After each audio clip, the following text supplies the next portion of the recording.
Hello, everyone. Welcome to the Class Zero Soldiers podcast. I'm your host, Zero.exe, but as always, you could call me Zero, and I'm joined by my good friend, Soldier by Night. So, how's it going, Soldier? What's new with you? It is going real well. Thank you for asking. How about you, Zero?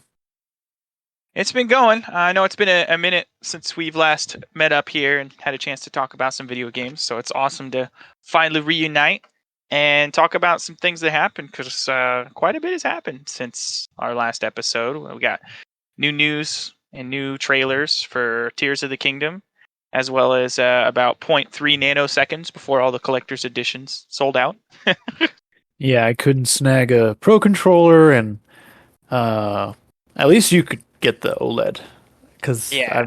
I know you were really stoked about it, and I gotta respect that, And I'm glad you got one. It wasn't like have they been? They're probably already being scalped, maybe, or They're attempted to be scalped, but it's funny enough, the OLEDs are actually widely available. You could probably go online oh, with Best Buy, GameStop, and get one right now pre-order. And if you can't, they've been being uploaded, like more stock has dropped several times, and they've been available for hours after going live. So okay. if you want to switch OLED Zelda, Nintendo finally wised it up and said, Breath of the Wild sold 20 something million copies. Maybe people like Zelda and we should plan accordingly. But apparently not for the game itself in the collector's edition. So I don't know. One step forward, two step backs.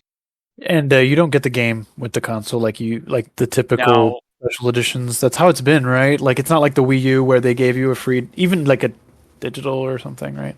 no, unfortunately, but it does at least give you the opportunity to get the special edition and not feel like you're having to double dip. And it's not priced like you're getting the game either. So I think it's like $10 more than a regular Switch. So I don't know why they charge more than a regular Switch. That's a little weird, but hey, at least you're not paying the game price without getting the game.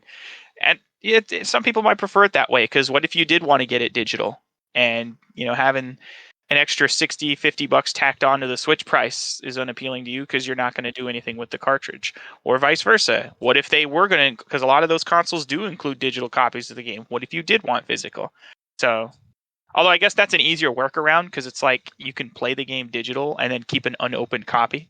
So I think that would be more preferable, is just to have the digital copy of it included with the system. But that's either here nor there. They did neither one. You still have to buy the game yourself. We'll definitely get around to talking about it a little bit more.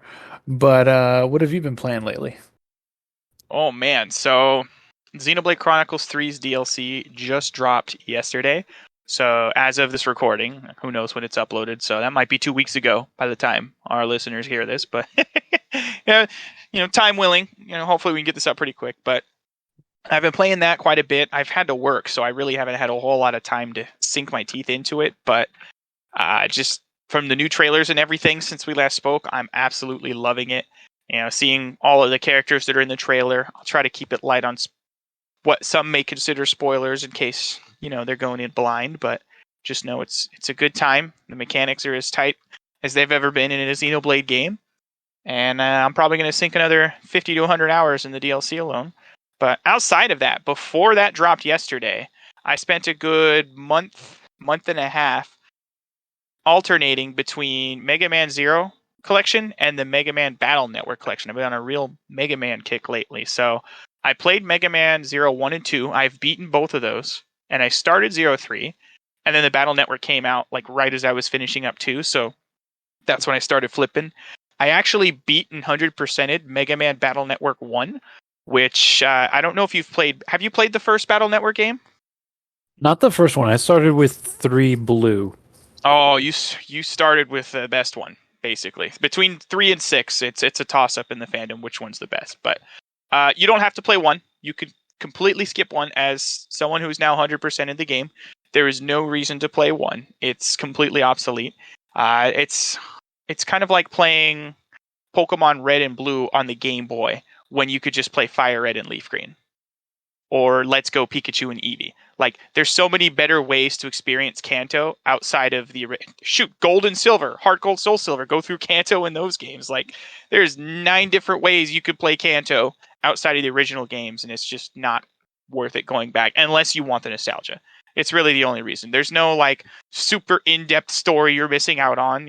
It's the first entry in the series, so there's a lot of jank involved and just a lot of goofiness and silliness, and just the way a lot of mechanics work were not a lot of fun. And I'm just going to say thank God for Buster Max mode, because that would have been tedious without it. I do have one thing to point out, though. Are you familiar? You played 3, so you might have used this, but you know how there's a chip trader in the game? Yeah. Where like you input 3 or 10 chips, depending on the common or the rare one, and it's like a lotto, it's a gotcha. Bit of a gotcha. Yep. Yeah. So the funny thing happened in Mega Man Battle Network 1, there was a battle chip that was unobtainable by normal means. You had to Game Shark, Action Replay, or I was reading online, some people said that you could send your cartridge to Capcom and they would download the chip for you. It was the chip for Bass, who was the secret final boss of the game. You had to complete your chip library for. It's like playing Legends Arceus. You have to collect all the Pokemon before you can fight Arceus. It's kind of like one of those deals. But the chip for Bass could not be obtained in the original game. Well, in this game, it's one of the download like extra codes that they include in the Legacy Collection, which I thought was super cool. So you could just get it. It would be like if you could get the Eon ticket and the Southern ticket in Ruby, Sapphire, and Emerald Pokemon. Those event items that just you couldn't get normally.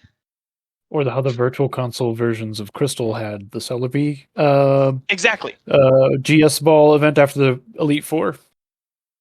Yeah.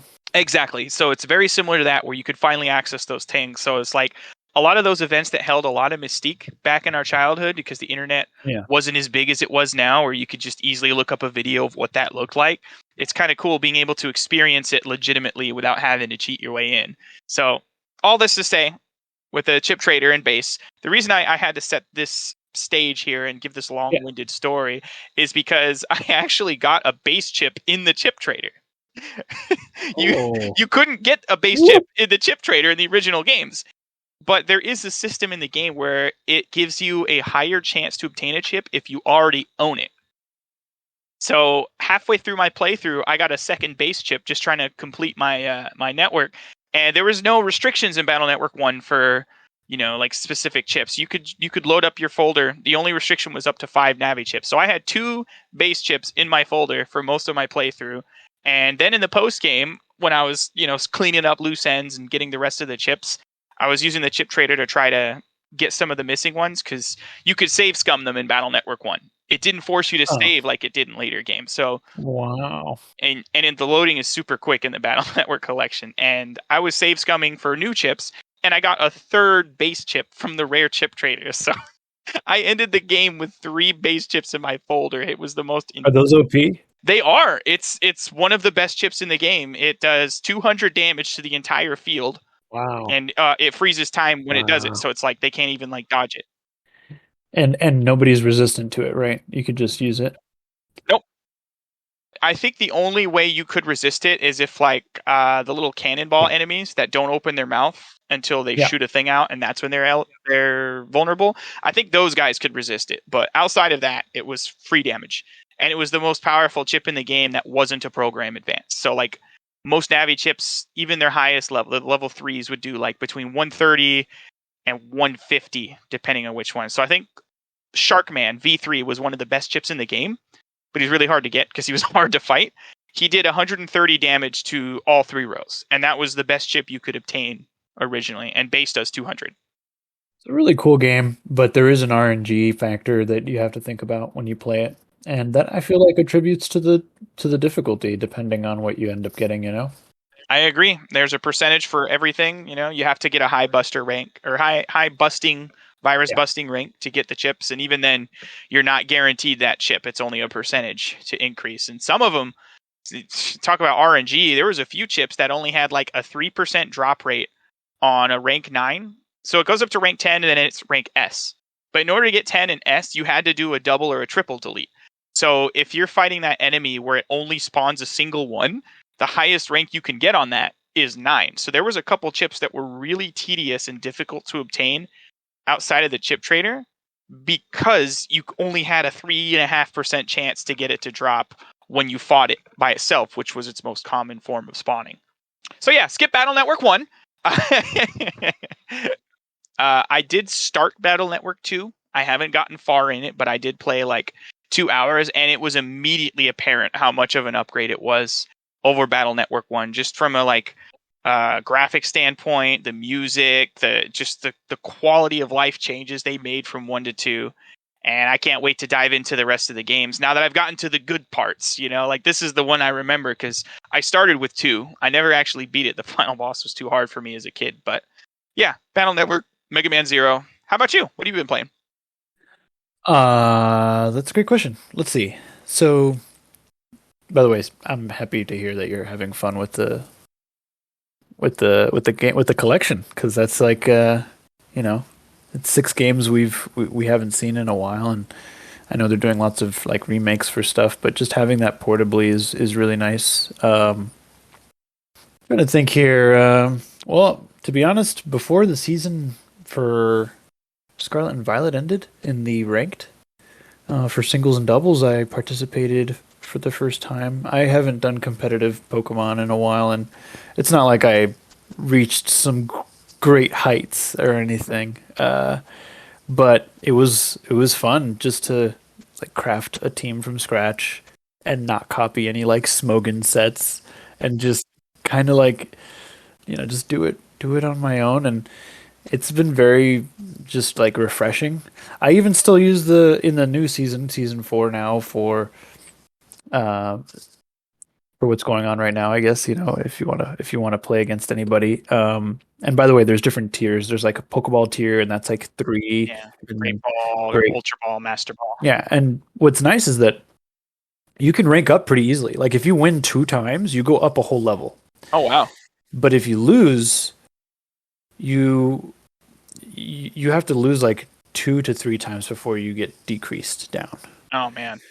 And you're only pitted against people who are at that rank that you are. But what's cool is that when you go from one season to the next, you retain your rank. Oh really? I thought you had to start over. No, I thought that too. I was like, I'll start over. It's fine. I got on and I was like, oh, cool, I'm on 7. This is awesome. Now I'm fighting people on 7 right off the bat. And like, it was awesome. Like, but I messed up with one thing in my last battle. And it's I messed up with the typing and the move. Like I think I hit a fairy with a dragon move. It was pretty bad. Yeah, it hurt. It hurt. Not the fairy. I forgot what it was. Ha ha. No, I'm trying to think. It was something I could have done that was very clever if I had just paid attention just a little bit more. But either way, I've been surprising people just because nobody uses like Oricorio and like even like Baton Pass, and I'm using an Oricorio Ghost, the Zen Oricorio with the Dragon Terra type. So it gets Dragon Revelation Dance, and I just get like a Quiver Dance off right at the beginning, and then I just Baton Pass it if they get scared of that. And then I just pass it to Espathra who has speed boost. And then I just start like, yeah, it's really nice. I like singles a little bit more than doubles, but the doubles has been fun too with like parish trapping and thanks Wolf Glick for his parish trap team that he was able to take to championships and win this year. So I just said, hey, I'll form that same team and it's been fun with doubles, but honestly, it's more fun being able to play singles just because that's kind of what I've always played the most is singles. So I'm the same way. I'm a bit of a traditionalist. I like playing just singles. I think the only mode outside of singles that I really enjoyed, and it's never come back since Gen 5, was the rotation battles. You played those? Oh, dude, it was so fun because it was like you could switch Pokemon without the penalty of losing a turn. So like there was a lot of like, gamesmanship and mental games at play, but it was faster paced because you still got to move when you did a rotation. So like I like that. It almost felt like a more traditional RPG in a sense, but you couldn't affect the people to the side of you, right? Yeah, so it wasn't like doubles or triples where certain moves would hit all of them. Like, no, it was just singles with the ability to swap your Pokemon to one of your bench Pokemon before making your move. So like it was a way to switch your Pokemon for free and get the benefits of swapping your Pokemon with the versatility of still being able to use your move. I got you. I forgot because it's been quite a while since I've played those ones, and unfortunately, like you said, fifth gen is the only one that had that.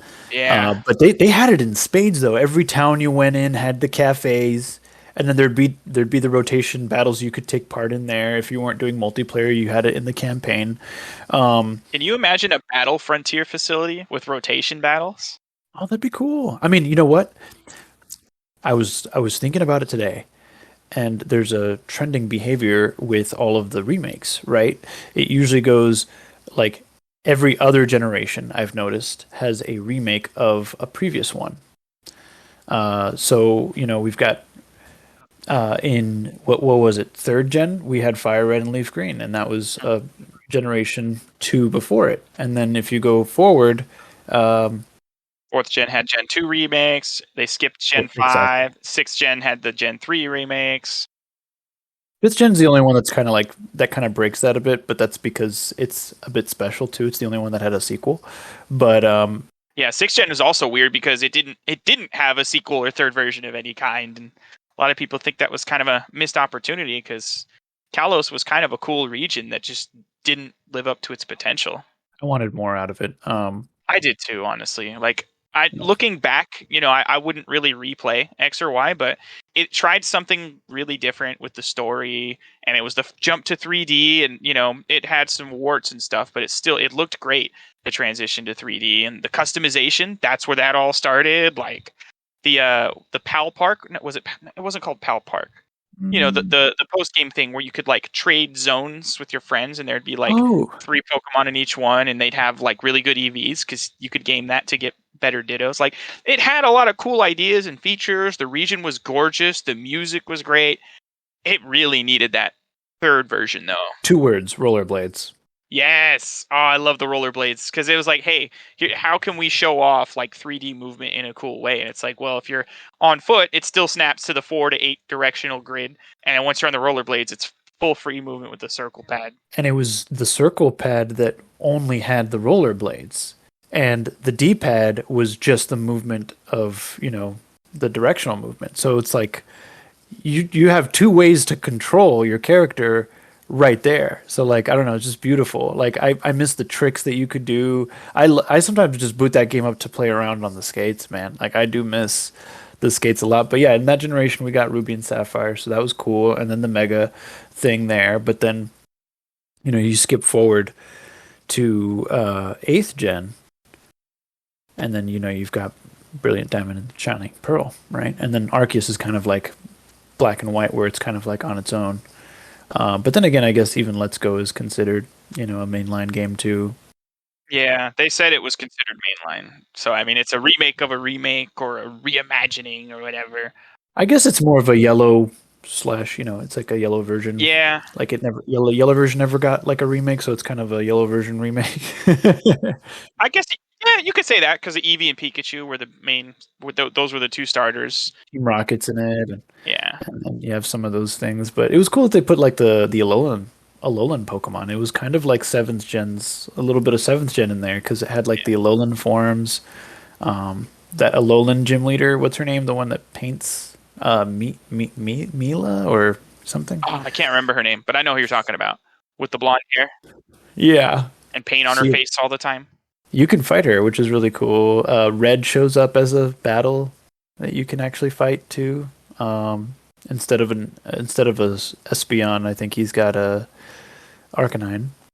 But yeah, next one up is Black and White. So hopefully, Man, I hope they don't drop the ball. I'm gonna be like devastated if they give us another ORAS. The Battle Frontier project has started.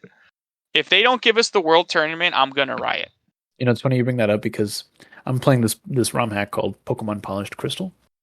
Really good ROM hack. I've brought it up before, but Polished Crystal has a really cool part where to the left of, right before National Park, there's that little like hut where you can take part in this Tuesday and Saturday bug catching contest. Oh yeah, I love that.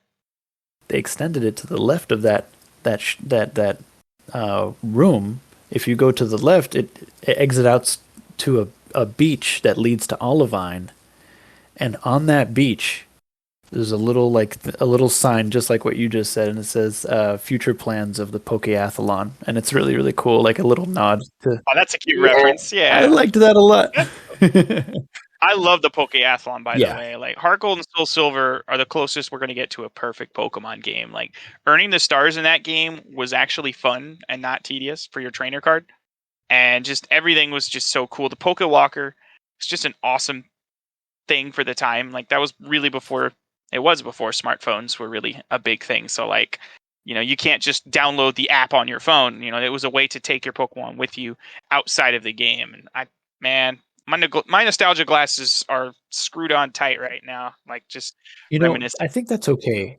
It's not even that. I think it's that for sure. Like I'm not going to, ignore the fact that we do have those rose-colored glasses, but something that sets apart Silver and Gold and Crystal and the remakes is the fact that there's always something to do. Whether it's like a day of the week thing, day of the week person, like Frida on Fridays, Monica Mondays. Yeah, it was you do your dailies like you would in a mobile game now. You have stuff to do. Right. And there's like exactly. So like, you know, people calling you up for rematches, items that you can collect, the Pokeathlon, the Battle Frontier, completing your Pokedex. So much to do. But anyway, kind of getting back on track with, what I've been playing. That's just Pokemon stuff, really.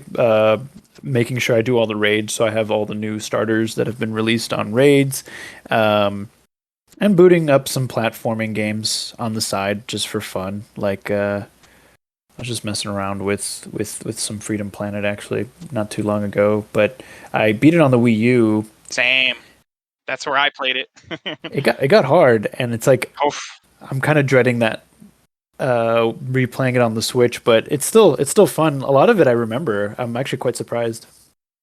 The music was so good in that game. Are you excited for the sequel? I didn't even know there was going to be a sequel. Oh, dude, yeah, it's been in development for a long time. It's coming to consoles in summer. It's actually already out on Steam. So if you wanted to play it on PC, like you could play it now. And they had a demo too, like a free demo that you could try. And it's a really big, ambitious project compared to the original. So I'm excited to play it in the summer when it comes out on consoles. Is it well received on Steam? That's a good question. I don't know. Well, I know you have the Steam Deck too, so you could probably play it on there, right? I could, but I'm going to wait for it. Let's see. Rating overwhelmingly positive. All reviews 1,077. That's good for whenever it was released. It sounds like it was released recently. Yeah, I think it came out a few months ago, like in February, I want to say. Oh, that's really new. Yeah, it's relatively recent when it came out, and I was just thinking about it the other day because I saw something on Twitter, like it was like a screenshot of it. I'm like, wait, it's out? And then I looked, I'm like, oh yeah, the PC version's out, but the console one's going to be here in a couple months. But yeah, it's going to be a lot of fun. I can't wait to dive into that. They really it's a big, ambitious game compared to the first one, so I'm really excited for it. I think this is going to be Galaxy Trail's magnum opus. Galaxy Trails, yeah. I mean, they haven't made anything else, right? I think they've done work on some other games, but I don't know if they've had any actual games outside of just the two Freedom Planet games. That's okay. I'm excited for it if it does come out. I wonder if there's any info actually on a Switch release. I don't know if they have a release date, but they said it's coming out on consoles in summer. It's confirmed to come to Switch, of course. Yeah. Okay. Yeah, I'm seeing that now.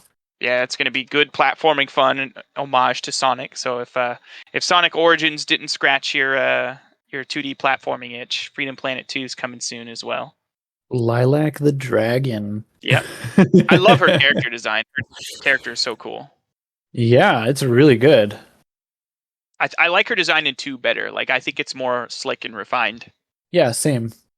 And she's on the cover, so I imagine she has a more like main role. Yeah, I mean she's the protagonist, so that makes sense. But I like how she has like a more like almost Oriental look, like with the kimono in 2. Like it looks really nice. Oh man, I didn't even recognize her with this new look. That's why I was even saying that. I'm like, yeah, they did a great job with the design, and the gameplay actually looks similar to the first one, but there's a lot more detail. Yeah, like the sprite work, it's a lot more dense. Like the levels are bigger. There's more mechanics, more playable characters.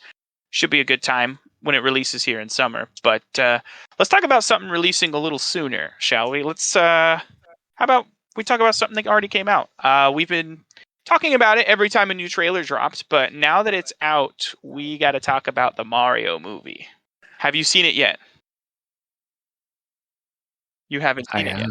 Oh, you I have. have. Okay, you scared me for a second. I had to. I had to.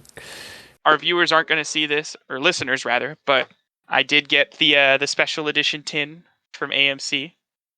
Such a cool little bonus, and I also saw it when I Nice. went on vacation in Iowa with my high school buddies, and got this little Luigi bucket for the popcorn. I love the Luigi bucket. Man, let's talk about the movie though. What did you think? What was your overall impression of the movie? So I had seen like some reviews, but not like anything that revealed anything about the game. Like I saw Young Yaz, like review after he got out of the theater and stuff, if you follow Young Yeah. So to me, the Super Mario movie was, um, the movie was able to hit all of the really fun parts that I wanted out of a video game movie about Mario. So I don't know, I feel like it's kind of a hard movie to judge as a movie, even though it is one, but it's not one that has a whole lot of plot when it comes to the games. But the fact that I laughed as much as I did when I did, and it just had so much charm. And I think the charm to me was what I left with, which is what the games do too. So I feel like it had that Nintendo uh, stamp of approval, their quality approval stamp on the movie. I'd say the voice acting was something I was a bit shaky on when I hadn't watched the film and I was Yes, just, previews and stuff, right? Like trailers. 100% agree, especially when it comes to Chris Pratt. But I think we as a nation owe Chris Pratt an apology. Yeah. I mean, but at the same time, I feel better. He probably knew he was doing okay. You know what I mean? Just with the team that he had working and, with him and everything. I just feel like it probably is better now that it's well received. But I think the only voice actor I didn't care too much for was, Let me guess. Let me guess. Cranky Kong. yeah, but Yeah. it wasn't terrible because I don't know that much about Cranky Kong. But even without that, I just thought, that was probably just the weakest performance.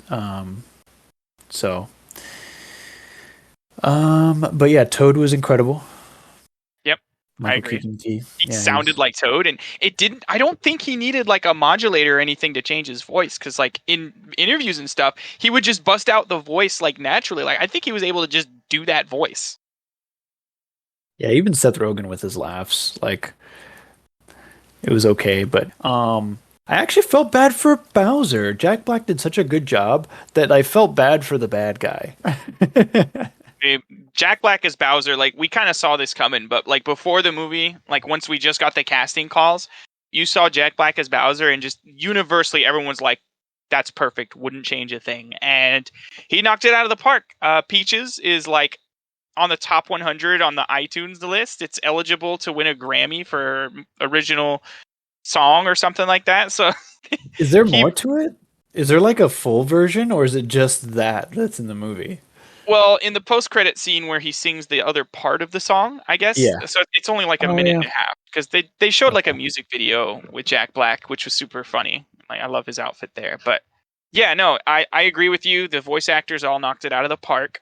Uh, I would say Cranky Kong is the worst, maybe, but saying he's the worst is not like, oh, he was terrible. It's just he No. was just okay in a cast of actors that they nailed their assignments. I love Charlie Day as Luigi.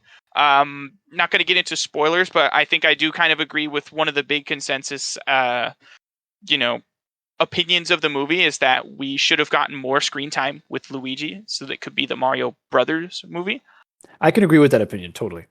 But what makes me not care too much about it is that because we had Mario and Peach kind of teaching Mario the ropes in the Mushroom Kingdom, I feel like maybe we'll have an opportunity to see Daisy and Luigi meet in the next movie and have a little bit more screen time with both of them as they introduce more characters. There's just so many characters that we want more screen time with, but I do agree with you. They're the bros. It's in the title. It'd be cool to have more. Although I did really like how they had the like OG accents in that commercial they did. Oh, that was And then it beautiful. started off. That was such a good way to start because the tone was set like and they kept it up the whole Yeah. time, like it's good. No, I loved it. It was a really good movie. Hour and 31 minutes, I think, so it didn't overstay its welcome. A lot of complaints about the pacing of the movie, but I'm like, it's what more would you have want to fill the movie with? Like, there's like, oh, there's no downtime to like explore the lore or whatever, but I'm like, there's not. It's Mario. Like, what lore are you wanting them to dive into? Like, it's about a guy who jumps on turtles and save the princess. Like, it's not that deep. It really isn't that deep. I loved it. I think my one complaint about it, like an actual bit of criticism, Yeah. is that there was a lot of like seemingly out of place like 80s songs where they could have used an actual like Nintendo song. The most egregious one is one that's confirmed that they had a song for, but they changed it somewhere late in production. In the scene where they're in the cart, the first scene where they're in the cart, I won't say more than that, but when they first get to the Kong Country and they're in that cart and they play Take On Me, there's an actual Donkey Kong Country remix. You can find it on, I think it's Brian Tyler. Is that the music director? Yeah, I was just gonna say the rap. No, not the DK rap. Oh. Not the DK rap. There's an actual remix of the Donkey Kong Country main theme that was supposed to play there. It's called Driving Me Bananas. That's the name of the song. So if you guys want to check that out, look up Driving Me Bananas on YouTube. And it's a whole song that has like Donkey Kong Country references that was supposed to be played there. Brian Tyler, that's his name. Okay, so I'm talking about something different that is related to Donkey Kong though, and that is the Donkey Kong rap plays when DK kind of introduces himself and it comes in, but there is no credit to the creator. Yes. So that's what I was going to refer to, and I thought you were talking about, but I know what you're talking about because that song is released, the one that they didn't play. It's like on YouTube. Which is unfortunate because I think I don't know if you shared it with me or you shared it in your Discord, but I did hear it and I'm like, oh, this would have been really good. Yeah, I think that's unfortunate. I don't know if it's because like I think there was another song that was from a game, and in the credits it listed it as this song from this game. So it, the DK rap wasn't the only song that got that treatment, and I'm wondering if that's why.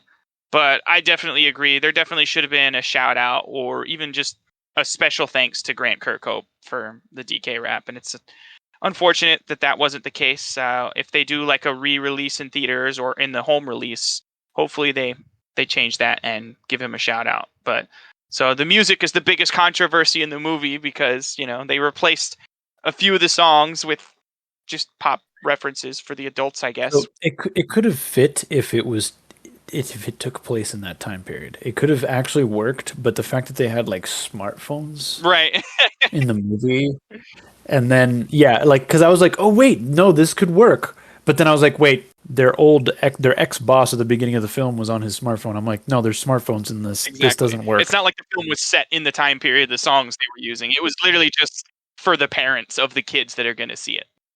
Yeah. I mean, to be fair, I didn't mind them at all. Like listening to some of those tracks, they were okay, but just didn't fit as well as anything probably else could have been if it was just thought of a little bit more, right? But yeah, who knows if with the success of the Super Mario Bros. Movie, if maybe down the line we'll ever have like a Zelda movie or any other Nintendo IP, either with Illumination again behind it, and I think they should still stick with a silent protagonist if they did Zelda. Shout out to Illumination though. They did an awesome job with the animation of the movie. It was so clean. Everything looked so vibrant and gorgeous. It felt like the Mushroom Kingdom.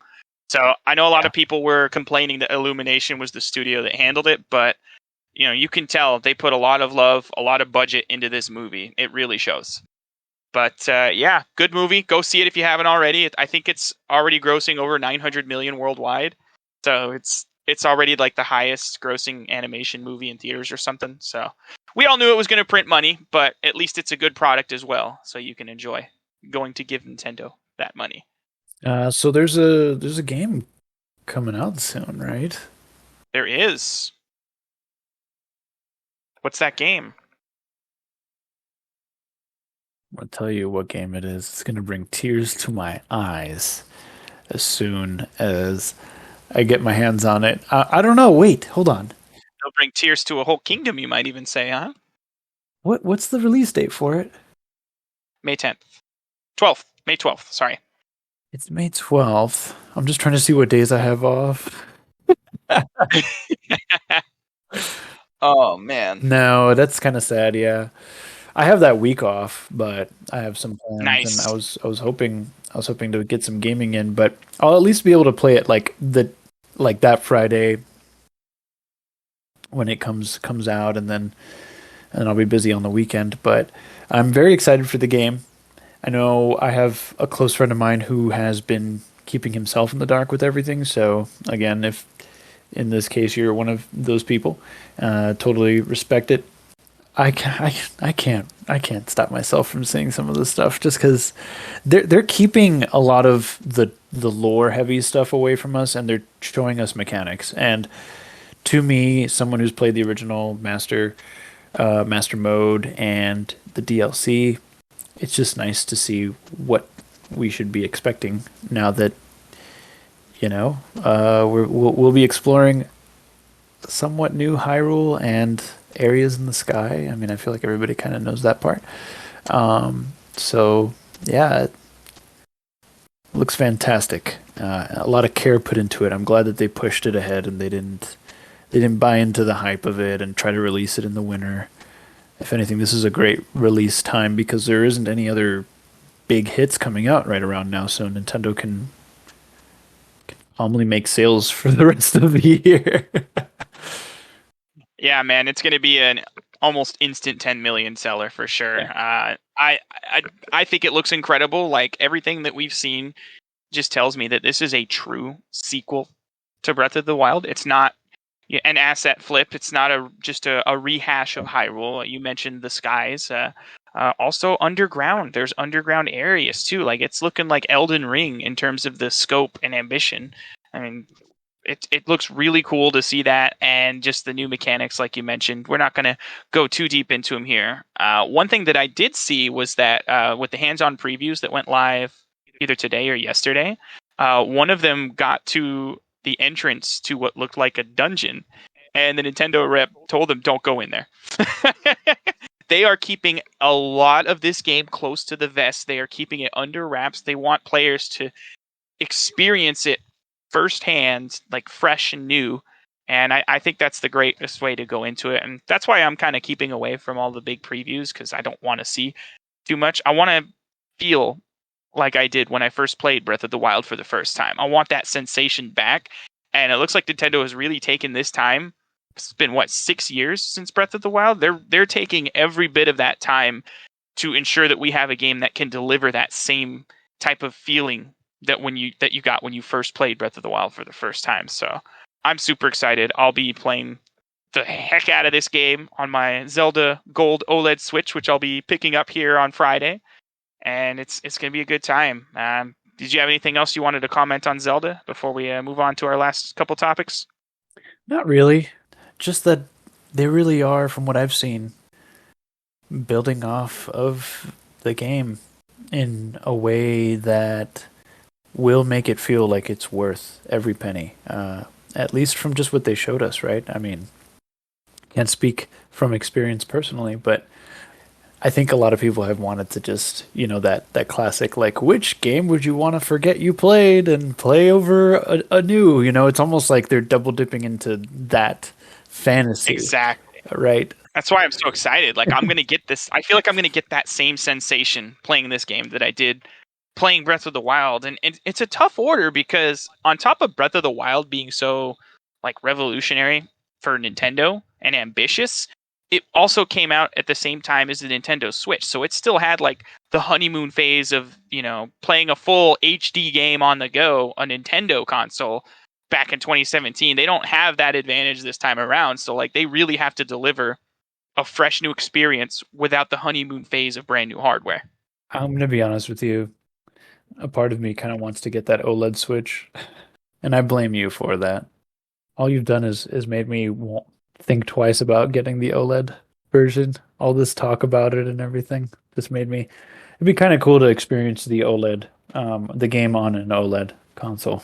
I do like the Switch Lite, but I think it would be cool to play some of those games on there and also be able to play games online and everything on the TV. So That's right. You don't actually have an OLED yet, huh? Just the OG no, Switch. no, I never got one. So.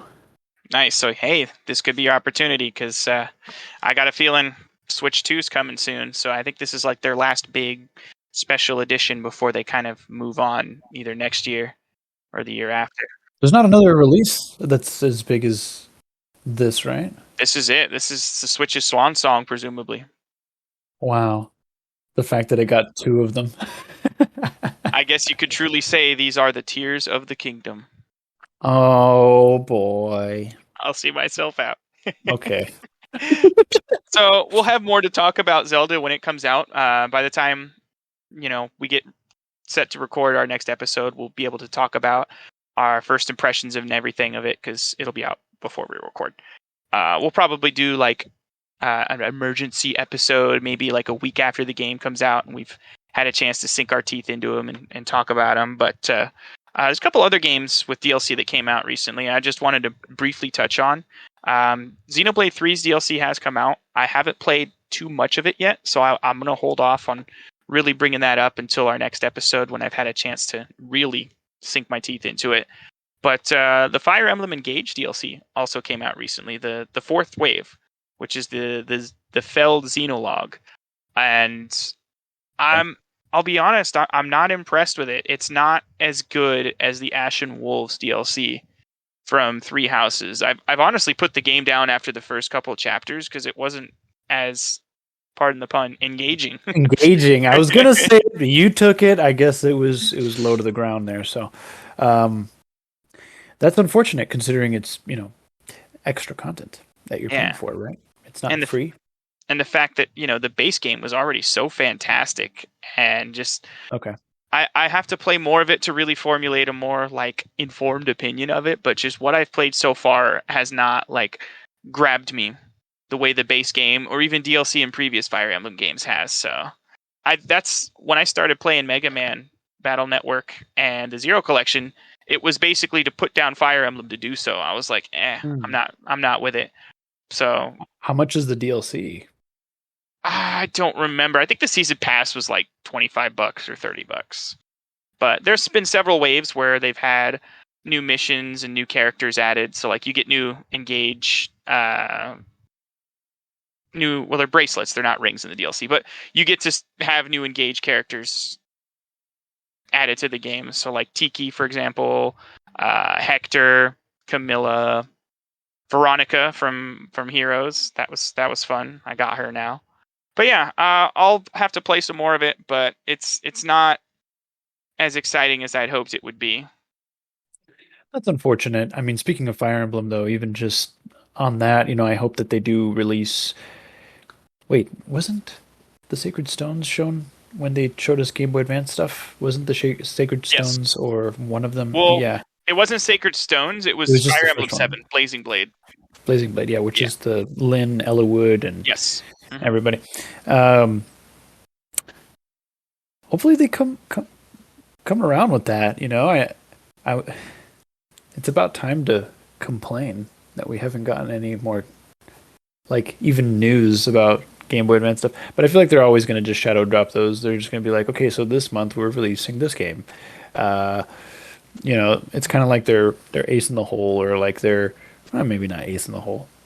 That's probably going too far. It's probably just something where they're like, hey, we have less. Yeah, it's content film. Yeah, we have less hashtag hits on on this, send the retro game out, version of it, on the tail of Metroid Prime Remastered, I'm sure having Fusion come out kind of helps both games out, right? Like people trying to get the expansion pack, and then people trying to get the game, all that to just push sales. But yeah, I just want Golden Sun. Sorry, it all goes back to Golden Sun. So yeah, I just want more Game Boy Advance games, and having the Fire Emblem ones would be great. Just to revisit. I do miss those. I hope that if they do release them, though, do you recall? Since you're a Fire Emblem head, I imagine you remember the like special DLC stuff you got for connecting the game to like the GameCube version, and like the Mario Kart bonus disc gave you like extra missions and different things by just connecting the Game Boy Advance version of the game with the link with the GameCube link, and you got stuff from just connecting and unlocking things there. So I hope if they do release them, it comes with that extra like DLC. It was the first time it was their first crack at DLC back then. Was like you go to a GameStop, they had the Mario Kart bonus disc, and on a display for you to like, or maybe not the bonus disc there. It was a demo disc that had the bonus disc material to unlock, like DLC It was like stuff. a couple weapons. Weapons, and I think like a couple maps as well to play through, which is really cool. So if they do re-release those, I hope that they have whatever they ended up releasing, either that was Japan exclusive or just limited for us. Yeah, I don't know exactly what all was included in that, but I do know what you're talking about. Where they did, it wasn't a lot. I think it was just a couple items that you could get. I heard one of them was like broken though. Like one of them was like messed, like just messed up the whole. You could just win really easily with it.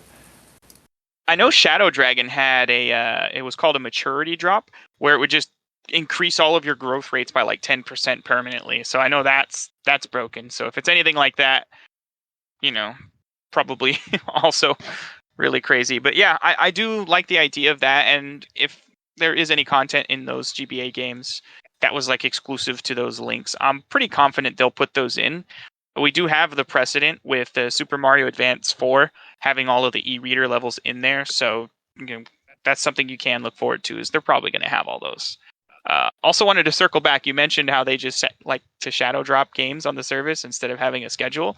They added a bunch of Sega Genesis games to the console, and they were some really good ones. There's Street Fighter 2, Pulse Man, which was, I believe, Game Freak's first game or second game, like outside of Pokemon. That's right. So you get that. Flicky, which was a Sega game it related to Sonic somehow. I don't remember exactly how, but that's one of the characters that like you freed from Robotnik's monsters whenever you hit them. But it had its own game, so you get to play Flicky. And Kid Chameleon was the other one. So I mean, it's a pretty solid drop of Sega games. I mean, we're probably not going to get the Sonic games on there just because Origins exists. They'd be cannibalizing their own sales by adding them there. Unless, maybe 2 years from now, they're just like, why not? Let's just throw the original Genesis versions. Origins has made everything it could. Speaking of, we got Origins Plus coming out soon in June. It's another one coming soon, and that has the 12 Game Gear games. I'm looking forward to that. They added Knuckles in CD finally, as well as Amy in all of the games. I cannot wait to play Amy. It's the first time she's been playable since Sonic Advance in a 2D game. So a lot of good stuff there. Was she in each of the Advance games? I remember playing 2 and 3. Yeah, I think she was in all 3 of them. Okay. And that was a lot of fun. I really liked the Sonic Advance games that I played. Same. I have a lot of fond memories of playing those. They never re-released those ones, huh? Nope. So maybe that'll be another few that come out on the service. That would be cool if we get those on GBA. I would definitely be down with that to get some, Sonic Advance action on there. I think that would be a pretty cool addition there. Just talk about Sonic for one last thing here. Do have the Sonic Frontiers DLC coming soon. The final wave that has the story where Amy is going to be playable there as well. So we're getting a lot of playable Amy this year. Yeah, I might actually pick pick up that game to play. I mean, I already have it to play. I just mean like actually play through it. I've just been I don't know. I heard a rumor that there's like the spin. Is it the spin dash that might get added to the game? Yeah, it's confirmed. They're adding Spin Dash in the next update. I hate that I know more about this stuff than like I haven't even played the game and I just know about the things that are happening around it. But yeah, I'm sure it'll be great when I get around to playing it. You're going to be in for a good playthrough, honestly, because of all the quality of life stuff. Not just the spin dash, but you'll have extra reason to explore every island with the music tracks that are scattered throughout and the jukebox. So like being able to change the background music for the overworld is going to be an awesome experience for your first playthrough. So honestly, I don't want to say you didn't miss out because it's a great game, but like you're going to get the definitive edition of the game basically once you finally do get around to it. And playing it on PS5, I get those higher frame rates and everything compared to the Switch and all that. But yeah, that about does it for us today. I just want to thank everyone for listening and or watching to the end of this video. Please share your thoughts in a comment, like or dislike as you feel, and subscribe if you wish to keep up with our gaming news and discussions. Take care, everyone. Stay dandy and happy gaming. Take it easy.